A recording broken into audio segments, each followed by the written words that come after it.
Bonjour à tous et toutes et bienvenue au Good Morning Trading du lundi 19 mars 2018. Alors c'est un Good Morning Trading qui va être un petit peu réduit puisque comme vous voyez je ne suis pas chez moi et je suis en train de tester ma configuration mobile de voyage et j'ai pas du tout encore tout installé. Là je suis parti pour 4 écrans, j'ai pas mis le quatrième écran, etc. Donc la priorité du jour va pas être de trader pour moi mais de bien configurer ma station de trading en mode mobile et voyage. Alors on va voir ce qui s'est passé sur les marchés financiers cette nuit et les niveaux et supports intéressants. Alors cette nuit ça a été relativement calme, mais on reste sur une tendance baissière au Japon puisqu'on a cassé les 21 500 points sur le Japon et on a environ sur les futurs américains une baisse de 50 points sur le Dow Jones en dessous de 25 000. Voilà. Le Japon est en dessous des 21 500, en dessous des 22 000. Le Wall Street, le Dow Jones 30 est en dessous des 25 000. Donc deux signaux assez, assez négatifs. On a surtout le Nasdaq qui a cassé dans la nuit les 7 000 points. On est sur du 6 960 alors qu'on avait clôturé vendredi au-dessus des 7 000.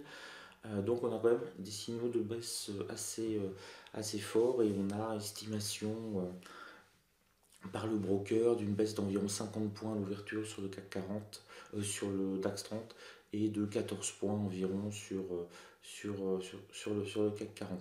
Donc plutôt baisse a priori ce matin. Le contexte économique toujours incertain avec Trump. La bourse vendredi avait clôturé selon les indices légèrement dans le vert mais plus aucun enthousiasme. On commence à voir chez notamment Bloomberg et quelques analystes le fait que le Nasdaq est peut-être un petit peu trop haut et que l'histoire pourrait mal finir. Alors il est monté à 7150, il vient de casser les 7000 points, il a perdu environ 200 points.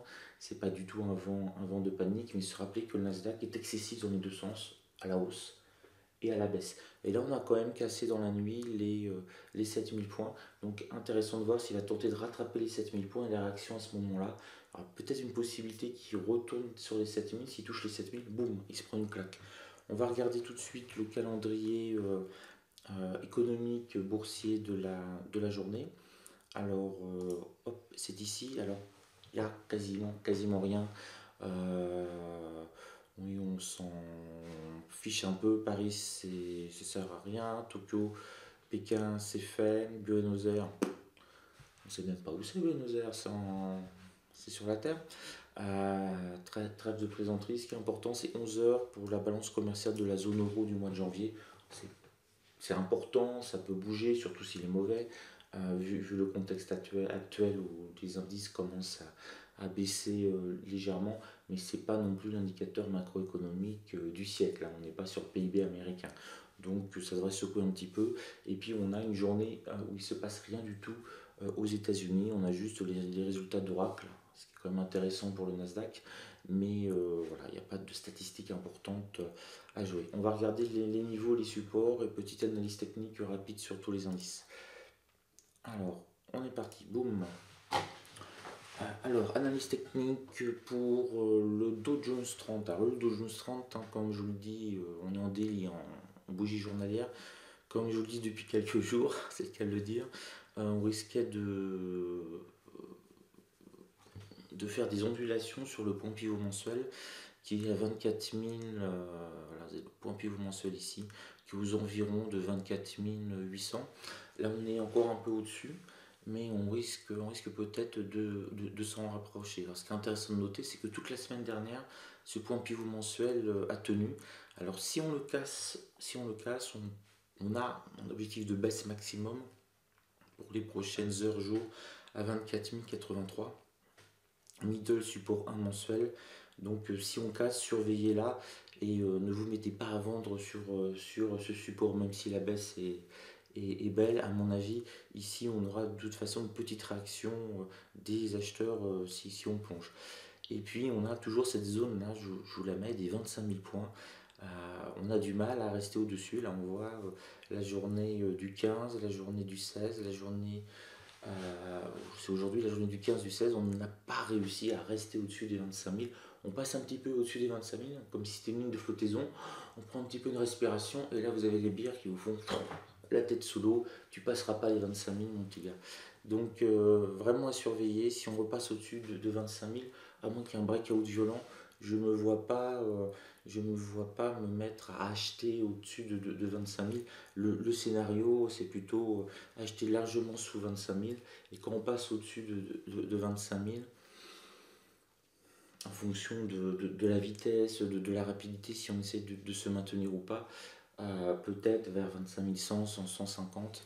Là, le plus haut, voilà, le plus haut de cette bougie-là, c'était 175, ouais, 150, 155, c'est pas mal. Peut-être commencer à se dire, on peut vendre. Dans l'optique, là, on voit, un range commence à se former. Et c'est intéressant parce que là, les points bas sont de plus en plus hauts. Donc ça nous montrait bien qu'on pouvait monter. On a eu cette accélération-là. Et à partir de maintenant, on a nos points hauts, ici, qui sont de plus en plus bas. Donc on commence à avoir un triangle en formation. Les bandes de Bollinger vont se resserrer. Ça va nous faire comme ça. Et après, ça va partir nord ou sud. Alors si on anticipe, c'est de la voyance. On a un climat quand même, mais attention, on a toujours notre ami Trump qui peut déclencher une nouvelle guerre commerciale sur un tweet ou sur quelque chose.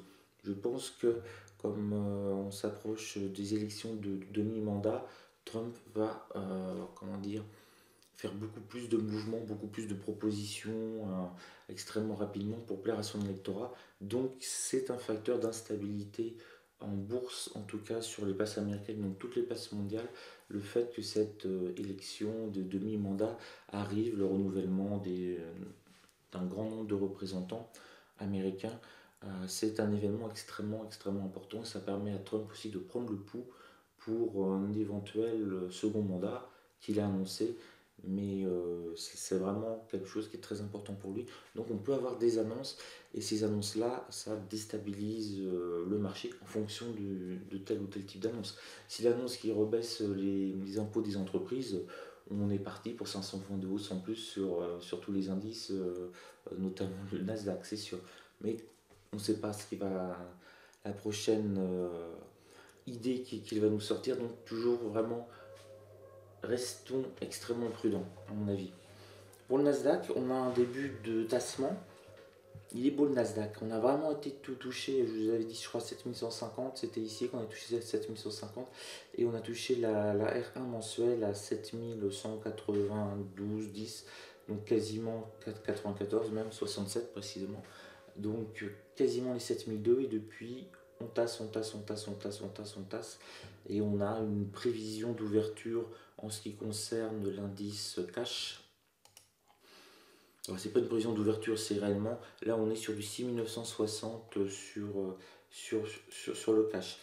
Alors tout de suite, pourquoi ici j'ai 7046 sur futur et, euh, et moins de points, c'est le décalage entre le futur et le cash, mais ça on le verra plus tard.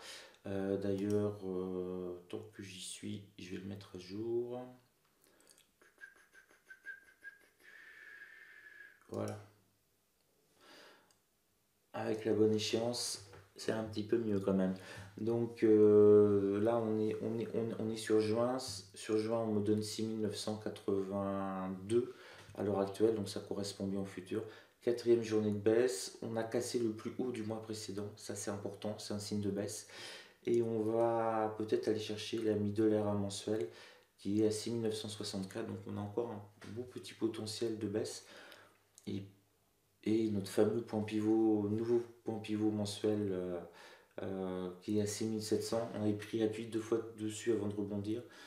Ça peut être un objectif pour les plus courageux, bon, 3%, tout de suite ça paraît beaucoup, mais peut-être à la fin de la semaine, hein, le Nasdaq est très volatile.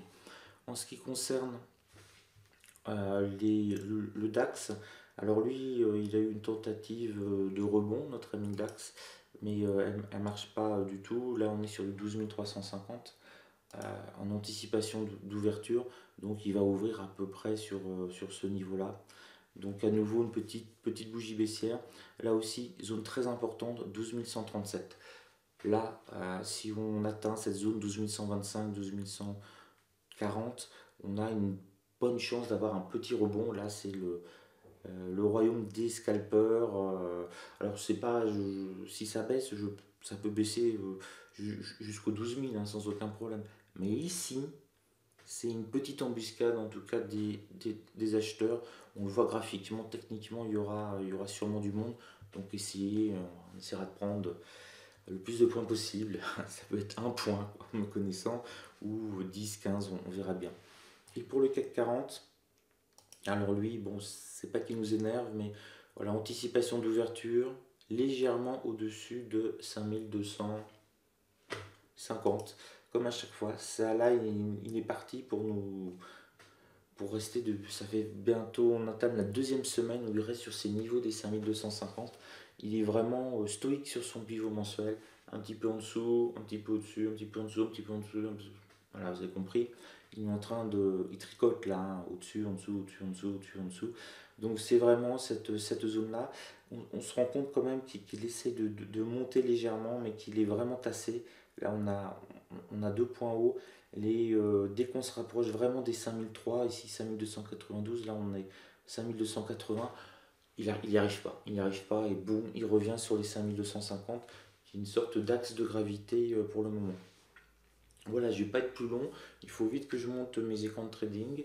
Je ne sais pas si je vais trader aujourd'hui pour deux bonnes raisons. Je suis en vacances. Les résultats du mois, donc là c'est sur Futur et là c'est sur CF. Ah, tout perdu, voilà. Là c'est sur Futur et là c'est sur CFD à risque limité. Il est là, le petit. Voilà.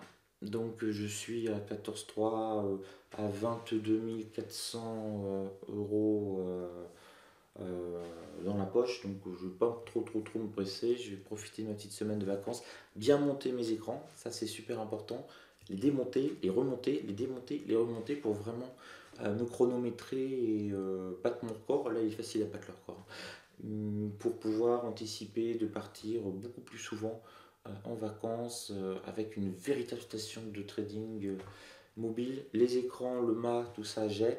Après, on attend le NUC 8, en tout cas d'Intel, qui est prévu cet été. Et dès qu'il sort cet été, vous allez voir des vidéos au mois de septembre, octobre, novembre, un petit peu partout en Europe. Hein, parce que là, je vais partir. C'est un peu ce que j'attends depuis quelques années, d'avoir un vrai système mobile pour pouvoir partir, aller dans n'importe quelle chambre d'hôtel, n'importe quelle location, mettre mes écrans. L'objectif c'est en moins d'une heure de tout installer et ce sera un objectif tenable. Là ça fait 3 heures que j'y suis mais j'avais pas compris comment mettre les mâts donc je les ai mis à l'envers, c'était pas évident. Voilà, maintenant je sais que c'est un bon endroit, je gagne déjà 2 heures. Sur ce, écoutez, je vous souhaite une belle journée de trading. On se retrouve ce soir pour le débriefing. Si j'ai pas tradé, je ferai une vidéo, type vidéo du dimanche sur un point technique en bourse intéressant à développer. Si j'ai tradé, je vous en parle. Et puis à partir de mercredi, je vais me remettre à trader. Demain, je vais faire une journée détente et visite complète. Voilà, il faut relancer aussi les restaurants en France. Sur ce, je vous souhaite une belle journée.